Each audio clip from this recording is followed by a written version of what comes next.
ஸ்கூல்லேருந்து வந்தோமா மழை ஜோன்னு பெஞ்சிச்சு. அதனால நான் எங்கள் அம்மா கிட்ட சூடாக ஏதாவது செஞ்சு கொடுங்கன்னு கேட்டேன். அதுக்கு எங்கள் அம்மா வெங்காய பக்கோடா செய்யலான்னு வெங்காயத்தை தேடுறாங்க. ஆனால் அங்கே ரெண்டு வெங்காயம் தான் இருந்தது. அதை வச்சுட்டு எங்கள் வெங்காய பக்கோடா செய்கிறது வச்சாங்க பாரு ஆப்பே. எனக்கு என்கிட்டயே அம்மா போய் வெங்காயம் வாங்க சொல்லிட்டாங்க. வெங்காய பக்கோடா வேணும்னா வெங்காயம் வாங்கிட்டு வான்னு சொன்னாங்க. அப்படியே பையன் வாங்கிட்டு காசையும் வாங்கிட்டு வெங்காயம் வாங்க போனேன். அப்படியே என் தங்கச்சியை பின்னாடி கூட வந்துட்டா சாக்லேட் வேணும்னு சொல்லிட்டு.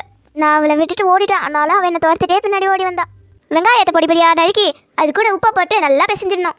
2 கீரை போட்டால் ஒரு பச்சை மிளகா, அப்புறம் கொஞ்சோண்டு இஞ்சி, தட்டுனா 4 பல் பூண்டு, அப்புறமா கொஞ்சம் பெருங்காயத்தூள், கொஞ்சோண்டு பெருஞ்சீரகம், மிளகாத்தூள், காரத்துக்கு ஏற்ற மாதிரி 2 பங்கு கடலை மாவுனா 1 பங்கு அரிசி மாவு போட்டு மிக்ஸ் பண்ணிக்கணும். மிக்ஸ் பண்ணதுக்கப்புறமா கருவேப்பிலை போட்டு மிக்ஸ் பண்ணிக்கணும். எண்ணெய் சூடானதுக்கப்புறமா கொஞ்சம் கொஞ்சமாக எடுத்து ஃப்ரை பண்ணிடணும். அவ்வளோதான், மழைக்கு சூடான வெங்காய பக்கோடா ரெடி. வாங்க டீயோட சில சாப்பிடலாம். இந்த வீடியோ உங்களுக்கு பிடிச்சிருந்தா லைக் பண்ணுங்க, கமெண்ட் பண்ணுங்க, ஷேர் பண்ணுங்க. மறக்காம இந்த பெல் ஐகானை கிளிக் பண்ணிடுங்க. பாய்.